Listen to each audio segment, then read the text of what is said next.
What's up, nerds? This is Tony here to talk to you about this week's episode of Critical Role.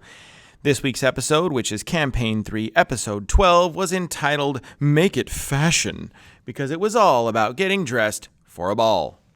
Well, not all about it, but a lot of it. Anyway, we pick up where we left off in the Starlight Conservatory Library with Imogen poring over the tome that she had found all about Red Storm visions. If you recall last episode when we left off, Imogen had discovered the tome named her mother, but was unfortunately missing a lot of pages. The scribe who was helping her out in the library named the recently murdered Loomis twins as being the last to check this tome out. We learn through conversation that Imogen's mother is, quote, gone, and she's not sure where. She thought she might be dead, but she sometimes hears her voice in her dreams, and she's never been 100% sure what happened to her mom. After a night's rest, it's time to shop for the ball. Dorian helps the crew out because he is, after all, the most experienced with balls. Behold, an hour of shopping, high fantasy at its best. But there was some great funny character moments as Chetney goes cheap, Laudna goes creepy with a poorly taxidermied fox situation, and FCG gets wooden feet. Next, we go off potion shopping at the Trove of Marwa. It's a super cool description that Matt gives. It's a giant boat that is in the middle of the city.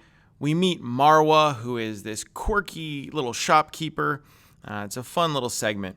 We go back to the Loomis twins' house, where Imogen asks their mom about their book checkout habits. Again, high fantasy here, folks. Library habits. She lets them check the twins' room out. Not a whole bunch to report there. Moving forward, Imogen tries to detect thoughts on fresh cut grass to glean info about when his party was killed, but we get no more than flashes and what FCG has already verbally revealed about the events. After this interaction, Matt interestingly tells Sam to, quote, take 2 points. But when Ashley asks him if he took 2 hit points, he slyly says no. One has to wonder what's going to happen to FCG when these sorts of things happen. Points taken, what kind of points? Guess we'll find out. Imogen wants to go back and do more research at the Starlight Conservatory Library, and Laudna asks her to find out about Lady Briarwood being in her head. She asks Fresh Cut Grass to try to come along, and he is allowed because apparently automaton assistants are perfectly normal at the Starlight Conservatory. Laura unfortunately rolls low on looking up the Briarwoods and mostly gets historical information, which you could also get by watching Campaign 1, or by watching the amazing Legends of Vox Machina on Amazon Prime. In the middle of the night, Orym wakes up asking Fern about the Nightmare King knowing her family name. He wonders if it's a problem, and Fern indicates yes, perhaps the group should be a little bit scared. Further making the night's sleep difficult, Laudna is awoken by Imogen tossing and turning. She's having another storm dream. In this one, her mother tells her to run. 2 silhouettes appear, and Imogen reads it as something about twins.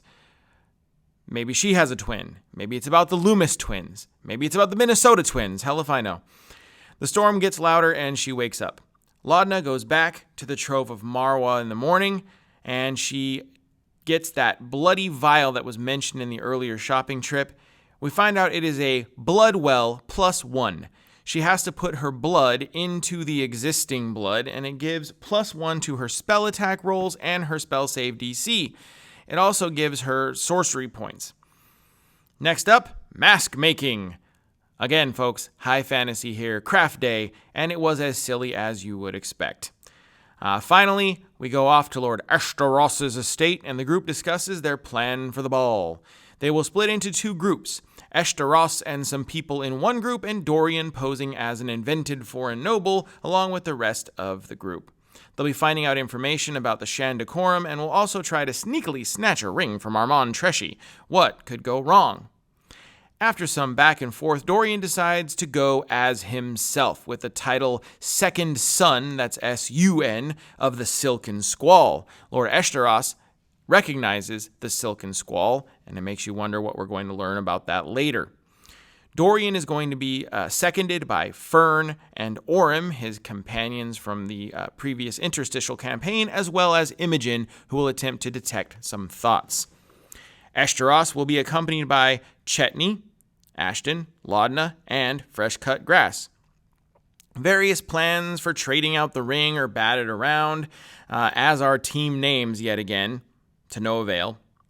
The next day, a couple of Silgoat-drawn carriages take the group up to the tippity-top of the core spire. Matt beautifully describes the opulent grounds, and we end the episode there, desperately awaiting Ball. We anxiously await next week's balls. Till then, be good to each other. Later, nerds.